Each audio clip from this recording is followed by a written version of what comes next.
Now, what are the typical ways just to get a bigger salary? So first of all, you can just ask for more responsibility and extra salary or extra money. It's very simple. There's nothing wrong here. Also, you can negotiate salary, ask for a raise. But when you asking for a raise, never try to straightforward kind of push your employer saying that I have a competitor and he offers me more money and it's either you that are raising my salary or I'm quitting. They might agree with that, but nobody likes to be blackmailed. Nobody likes that kind of employees, and maybe for the next raise they would say no. So it's much better just to say that you really like this job and somebody from the competitors is headhunting you and offering you money and you don't want to go away.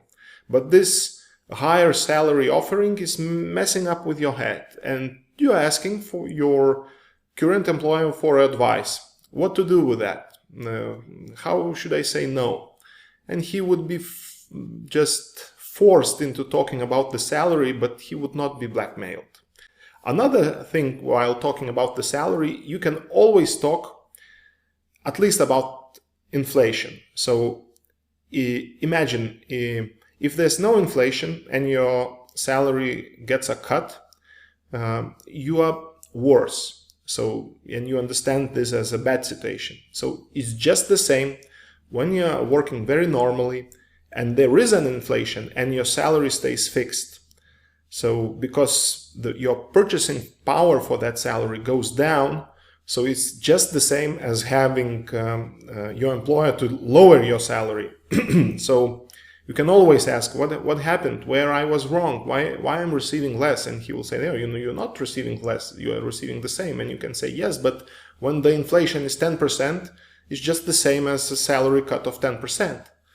And again, you are not strictly blackmailing him. You're talking kind of about economy and kind of about why your salary got a cut of 10%.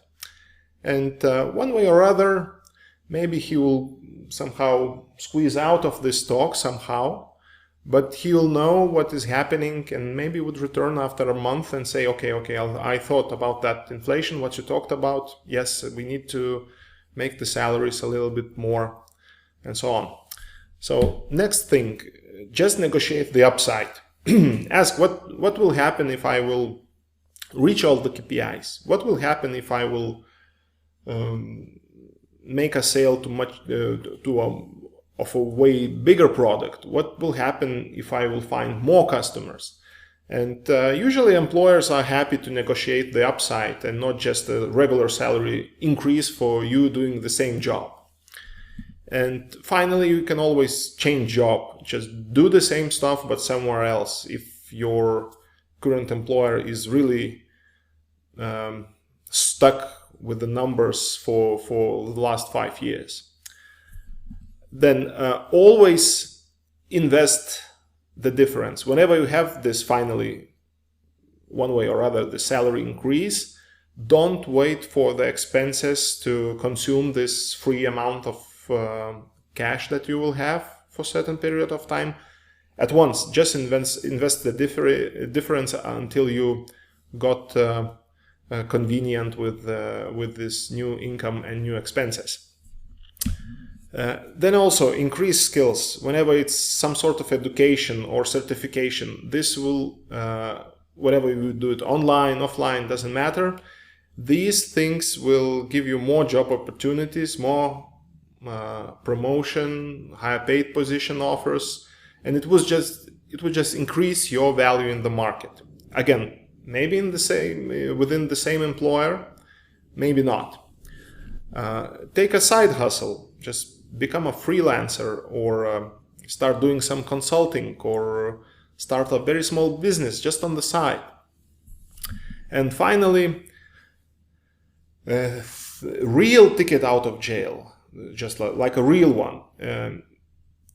That's my opinion. It's own business or co-ownership, or just like these hybrid models when you have some stock options within the company, or you somehow participate in the profit sharing schemes. Just based on the strict salary, without bonuses, without relationship to the upside, without being at least a little bit of co-owner of the company, it's way harder.